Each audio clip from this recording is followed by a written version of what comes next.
Alright everybody, we're going to jump into local edits, and so that's where we are going to be changing just parts of a photograph, not the whole entire thing. So in our global edits, which we've done already, that's when we're changing the contrast or the exposure or the hue saturation or luminance across the whole entire photograph. Now we're going to dial into the little tiny specifics and change just parts of photographs. The first tool that we're going to use in this is the Clone Stamp Spot Healing Brush. So those of you that maybe have taken Photoshop classes before, know Photoshop, probably know how to use the Clone Stamp and Spot Healing Brush. But it's a little bit different in Lightroom, and it kind of gets confusing, especially if you know it in Photoshop first. It's kind of backwards. So to select the Clone Stamp Spot Healing Brush, we're going to hit this little icon right here next to the crop tool.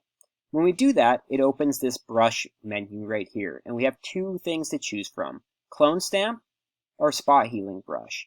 The way that these work is, the Clone Stamp, you pick what you want to cover the blemish with.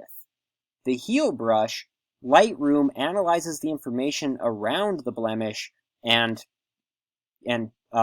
averages it out and covers the blemish with what it decides. So one, you're picking; two, Lightroom picks. Clone Stamp, you're picking; Heal Stamp, Lightroom picks. Sorry, that was really hard to figure out. 90% of the time, the Heal Brush, where Lightroom picks, does a really good job.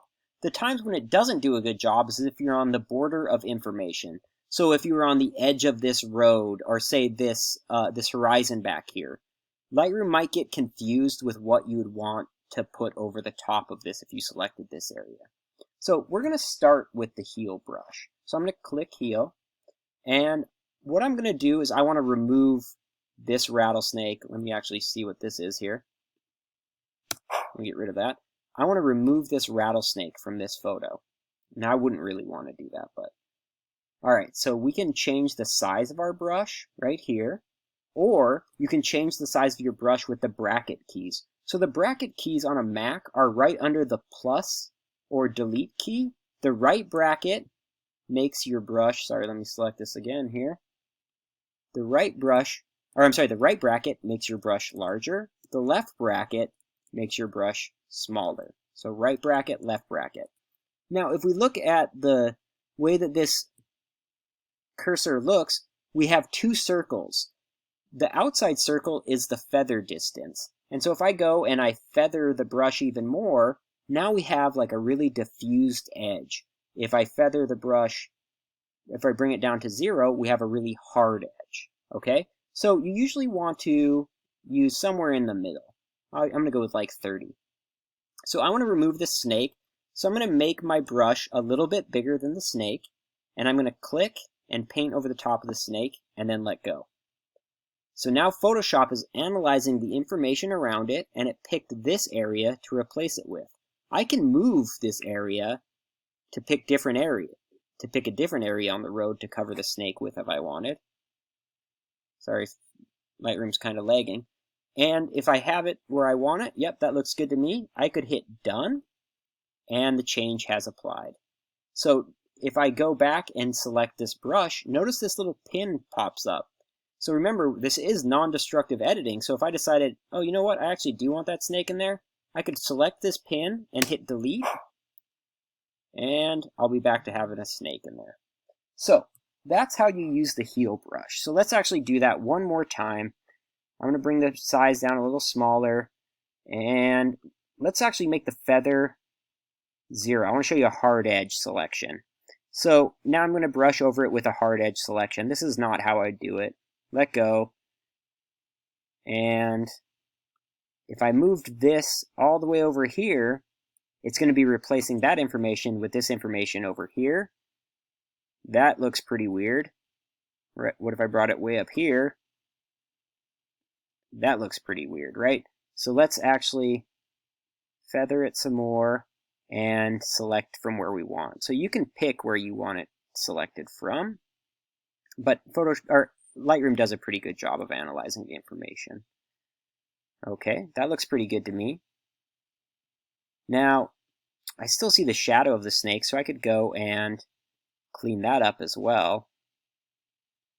And pick it from somewhere in the road so it blends nicely. Yeah, that looks good to me. I'm going to hit done. All right, now the snake is gone. So if I just go back and delete those, that's how you use the heel brush. These pins are not part of your photo. They won't show up in the photo. They just let you know where you have used the clone stamp before.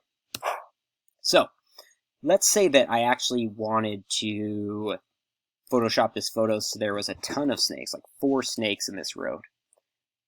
I'm going to go to the clone stamp, and I am going to paint right here. Okay. And then I'm going to bring this pin down to the snake, and it's going to repeat the snake on that part of the road. You go there. Okay, let's say we want to make a snake over here. I could go. Okay. And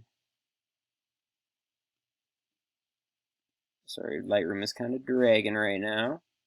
Now, I didn't do a very good job painting that, so let's actually edit this pin so that we get it painted in there better. So I'm going to grab the clone brush. I'm going to hit done with that.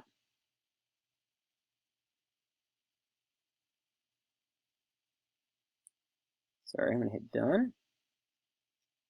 I'm going to grab the clone brush again. And I'm going to go in and I am going to extend that selection like that. And now I have another snake there. Let's do one more here. Let's go back here. I'm going to make my brush a little smaller. Remember, you can do that with the bracket keys. Whoa, what do we got going on here? I got like double things. Delete that. Okay. So now I'm going to put one more snake right here. So I'm going to brush a big enough swath. I'm going to rotate this around. There you go. Okay. So now if I just click off of the brushes, I can go into, oh, I only hit done. I always forget to hit done. And now I could just go in and finish editing my photo. So that's how the clone stamp spot healing brush works. It's usually used to, you know, get rid of blemishes on people's faces. Let me actually see. I usually have, I use it a lot when I have pictures of my dog. My dog always has eye boogers. Let's see if we got a eye booger picture. I'm sure that's exactly what you guys want to see. So let's go to develop, and I bet anything. Yep. Let's get rid of these. Look at these embarrassing eye boogers old girl's got. She's got allergies. I'm going to make this smaller. I'm going to just use the heel brush. Click right there. Select right there. That looks good to me. Oop. I don't want to do that. Get rid of this one. That looks good to me. Hit done. Boom. Just got rid of her eye boogers. So this is before. This is after. Pretty good. Alright, so that's the clone stamp spot healing brush. Like I said, with all of these tools, you can always, since they're non-destructive, we could go back to, let me go back to the snake photo. Go back to grid view. And if you decided, you know what, I think the 4 snakes in the road look kind of hokey. I think it was actually cooler with just 1 snake in the road. You can go back to that photo at any time. Go to the Develop tab, grab the Spot Healing Brush clone stamp, and you can start deleting snakes if you wanted to. So that you could do that, you know, a year after you edit this photo. That's totally up to you, but that's how the clone stamp and Spot Healing Brush work.